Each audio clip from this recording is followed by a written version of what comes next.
네, 오늘은 출애굽기 15장 1절부터 21절까지 하나님의 말씀 나누겠습니다. 출애굽기 14장에서 이스라엘 백성들은 홍해를 건넙니다. 9절을 보면 원수가 말하기를 내가 뒤쫓아 따라잡아 탈취물을 나누리라. 내가 그들로 말미암아 내 욕망을 채우리라. 내가 내 칼을 빼리니 내 손이 그들을 멸하리라 하였으나 이스라엘 백성들의 상황은 어땠냐면 원수가 이스라엘 백성들을 뒤쫓았고 이 탈취물을 나누려고 욕망 채우려고 칼로 멸하려고 이스라엘 백성들을 뒤쫓아 죽이려고 했어요. 그러니까 원수들이 마귀 사단들이 이스라엘 백성 찾아오는 이유, 우리를 쫓아오는 이유는 멸하려 온 거야. 예수님은 생명을 주기에 오셨지만 원수는 반대라는 거죠. 이스라엘 백성들은 그 애굽의 군대가 올 때 진퇴양난이었어요. 어디에도 탈출구가 없는 거죠.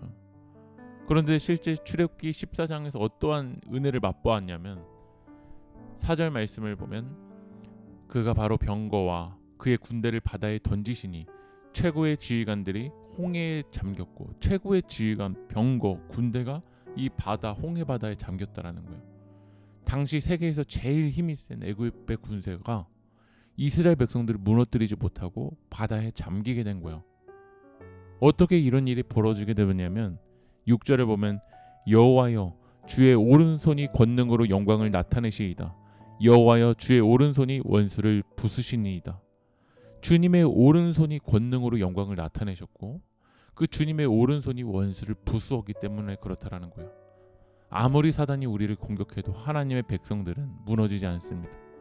왜냐하면 하나님이 오른손으로 여러분을 붙들어 주시기 때문인 줄 믿습니다. 이 원수의 공격에 여러분 두렵습니까? 불안합니까? 하나님의 오른손이 권능으로 영광을 나타내실 때 결국 우리가 승리할 줄 믿습니다. 하나님의 은혜로 홍해에서 죽지 않고 이 애굽의 군대에 죽지 않고 구원받은 것은 전적인지 하나님의 은혜인 거죠.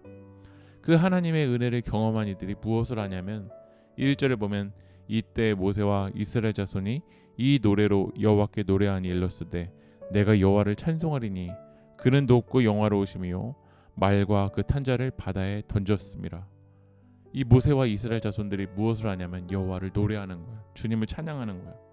그 노래의 내용은 하나님은 높고 영화로우신 분이시다. 2절에는 여호와는 힘이시다. 노래이시다. 구원이시다. 라고 그 하나님이 어떤 하나님이신지를 노래하고 찬양해요. 구원받은 우리가 마땅히 해야 될 건 주님은 찬양하는 거야. 주님을 예배하는 거야. 그리고 그 노래에는 하나님이 어떠신 분이신지를 전해야 돼요. 하나님의 은혜를 조금이라도 맛본 사람은 주님을 찬양할 수밖에 없습니다. 여러분 주님의 은혜 가운데 살아가는 여러분 오늘 주님을 전심으로 찬양하십시오. 주님이 어떤 분이신지를 노래하십시오. 그 하나님을 하나님을 향한 찬양이 모세와 이스라엘 자손을 넘어 어디까지 나아가냐면 20절을 읽어보면 아론의 누이 선지자 미리암이 손에 소고를 잡음에 모든 여인도 그를 따라 나오며 소고를 잡고 춤추니 남성뿐만 아니라 이 여성들도 그 주님을 찬양하고 주님을 예배해요. 우리가 소망해야 될 건 모든 열방이 우리를 구원하시는 그 주님을 노래하고 그 주님을 찬양해야 될 줄 믿습니다. 21절을 읽고 마치겠습니다. 미리암이 그들에게 화답하여 이르되 너희는 여호와를 찬송하라. 그는 높고 영화로우심이요 말과 그 탄자를 바다에 던지셨음이로다 하였더라. 미리암이 주님을 노래하죠. 주님 높고 영화로우시다. 우리를 죽이기 위해 쫓아온 그 말과 그 탄자를 주님이 바다에 던지셨다. 오늘 구원받은 우리들이 그 주님의 이름을 높이고 여호와께 노래하는 하나님의 백성이 되게 축복합니다. 기도하겠습니다. 수많은 혼돈과 위협 속에서 나를 구원하시고 인도하시는 하나님을 신뢰하고 찬양합니다. 예수님의 이름으로 기도합니다.